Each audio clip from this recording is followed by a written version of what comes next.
Is Devil Dino stupidly overpowered and deserving of big nerfs? In short, no. But before we start this video, it's extremely important to understand the difference between pro play and higher elo play, which is usually around Celestial 2 or higher, and every rank that comes before that. Devil Dino is obviously going to perform differently at different levels of play, and we'll discuss that later. I'm sure if you clicked on this video, you know that Devil Dino was the newest character added in Season 8. He's a Vanguard and he's pretty cool. At a surface level, Dino can look pretty overpowered. For starters, he's absolutely massive and he has a huge health bar. His base health is 750, but he can easily surpass this with his Apex Advantage passive. Dino gains bonus health equal to 150% of bleed damage dealt. I often see dinos with an excess of 1000 health. He applies bleed on his normal attacks, his impact beam, and his pounce. The bleed does maximum health damage, meaning that he excels in combat against tanks and breaking down the enemy team's frontline. In addition to all this health, he has another passive called Prehistoric Plating. This reduces the headshot damage on Dino by 50%, which makes him feel more tankier. So all of these features combined would make you think, oh, Dino is going to be incredibly hard to kill, right? Well, think again. Dino has a huge hitbox and an even bigger hitbox for his fat head, meaning that headshots are incredibly easy to hit on him. So Dino can take an insane amount of damage and very quickly. It has quickly become apparent that if your team focuses down Dino, he literally dies in the space of 3 seconds without consistent healing from his strategist, and even then it can be a struggle for him to stay alive. Devil Dino insists that the team composition is built around him. You want to make sure you're locking in strategists that have a high combined healing output. As one strategist can rarely take their eye off the big T-Rex, lest he dies.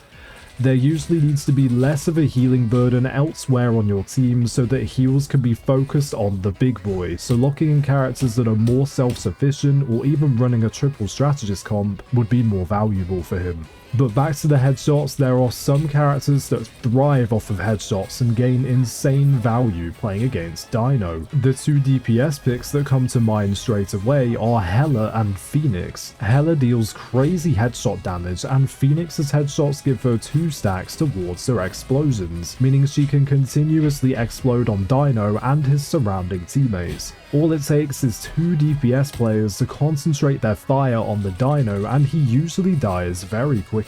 Even some strategists fare pretty well into him damage-wise. Luna Snow absolutely chunks him with her headshot damage, and Mantis is able to farm headshots and continuously refund her life orbs, which can be used to damage boost her teammates and destroy Dino even quicker. But having said that, the team definitely needs to be on the same page. I've been in some games where only one person is permanently shooting the Dino and he just doesn't die, which ends up just being useless damage that feeds the enemy strategist ultimates. So it's either focus Dino or don't. Now let's talk about Dino's aggressive capabilities. How much damage does he really do and how much impact does it really have? Well, a lot. If he's allowed to actually stay up in a fight, he quickly racks up damage and wreaks havoc across the battlefield. As we mentioned earlier, he deals maximum health damage, which makes him super oppressive against frontline tanks. You'll need to make sure that you're paying attention to your tanks as a strategist and keeping their health topped up. Dino is likely to grab your tank and throw them into his team to pick them off, so the onus really is on the strategist to expect the grab and try their best to help the tank out. Dino can grab onto an enemy who is bleeding with his pounce and throw them whichever way he wants, whether it be into his team to isolate them for an easy elimination or just off the map completely.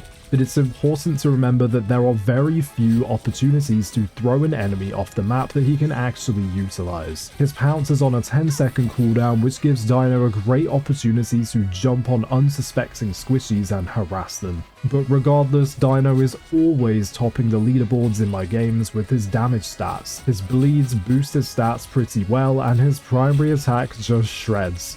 So yeah, he's definitely really strong if he's allowed to stay up for a prolonged period to stack bleeds and bonus health. but I don't think this means he's overpowered. You simply have to switch up your team composition to characters that easily destroy him, as we mentioned earlier. But don't play flyers around him, because Dino's impact beam actually knocks down airborne enemies, which does feel a little out of place and a bit overtuned. Why does he need to be an anti-air turret in addition to everything else that he has? He's also immune to displacement effects, launch-ups, and knockbacks, similar to the Thing's passive. This doesn't feel that overtuned because he takes an insane amount of damage anyways with his huge hitbox, so there's no need to try and lock him down with crowd control to eliminate him. But that's not all. Enemies also generate less ultimate charge when they damage him, and his healers also generate less ultimate charge when they heal him. So rivals did think ahead about the ultimate farming that Dino could plague the game with, which is great thinking. When Dino pops his ultimate Devil Beast Rampage, please vacate the area. Dino is going to stomp through the team with a speed boost, cooldown reductions, and a lot of extra damage. He's likely going to pick up at least one kill. It's really just a bunker busting ultimate, which is a huge help if you can't break a team's defense. But I don't think this ultimate is overpowered in the slightest when you compare the capability to something like Doctor Strange's ultimate that can stun the whole team and easily wipe them. But a Dino feature that I think could be nerfed is his shield, and that's because it's absolutely massive. While it only has 450 health, its huge radius usually covers the enemy tanks and stops them from being healed. In that time, Dino can burst them down with additional damage from his teammates. Sometimes the Dino shield can stay up for a few seconds if the team doesn't have hit scan or backline DPS to destroy it quickly, which essentially means your tank is going to die as they can't be healed and they are slowed in the shield's radius so that they can't escape. And lastly, the Punisher can jump on Dino's back and ride him, which I love. It's a goofy interaction that really encapsulates the Marvel universe, but it also does feel a little overpowered. Dino absorbs a portion of all damage that is inflicted on Punisher, basically giving him more durability and a much better chance of taking down enemies now that he doesn't have to worry about his health bar as much. The team-up has been running rampant in lower ranked lobbies, and the only counter is to simply match the team-up or just burst the daring duo down as quickly as possible. But we have to bear in mind this team-up will probably only last for a month or so before it's taken out the game, or nerfed dramatically. I think throughout everything we've mentioned in this video, the most overpowered thing about Dino is his ability to force both his team and the enemy team to build and reform their team compositions completely around him. It does kinda suck that you can't lock in dive characters as freely if the enemy team has a Dino. You need to be locking in high damage DPS like Squirrel Girl, Moon Knight, Punisher, or Namor to counter him. And the same goes for strategists. They are locked into a heal-botting playstyle. They are penalised for trying to be more proactive or lock in characters that have less healing. Their primary and only aim in this game is to keep the Dino up, otherwise they're likely to lose the fight very quickly. So to conclude the topic, is Devil Dino broken and deserving of nerfs? My answer would be not entirely. There are a few elements of his kit that do feel overtuned and could probably be pulled back a tad, like his beam knocking down flyers, and how big his shield is, which blocks healing. But overall, he dies incredibly fast and is super easy to counter. Just pump him full of damage. For some of you guys watching this video who think Dino is incredibly overpowered, you're probably suffering from the stubbornness of your teammates to swap to characters that fare well against the big red menace, rather than being crushed by the sheer overwhelming broken power of him. His trade-off has to be high.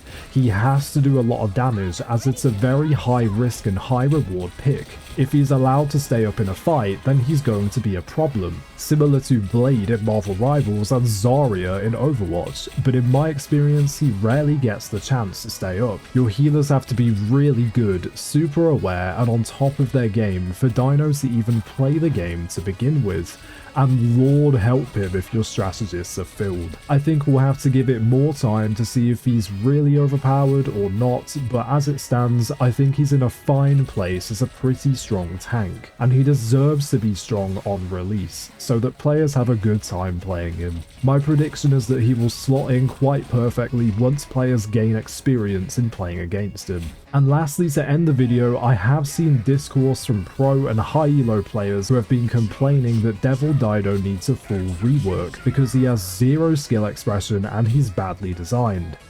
But we forget, the majority of players that play Rivals aren't in high elo and they aren't pro players. It's important that we think about the experience for those who aren't in the top 1% primarily, as that's what really matters. Pro players are obviously going to have completely different experiences, and while they are valid, they usually don't directly translate to most players' experiences, so don't take their word as gospel. It's really dependent on whether Rivals wants the game to be a super competitive esports or to be more catered towards casual players. But either way, I think Devil Dino was a great addition and he brings a whole load of fun to the game. Thanks so much for watching this video. Let me know what your thoughts are on Devil Dino and whether you think he needs some changes. If you liked this video, consider subscribing to catch my future uploads and check out my Twitch stream at twitch.tv/mattzeffy. I'll see you guys in the next video.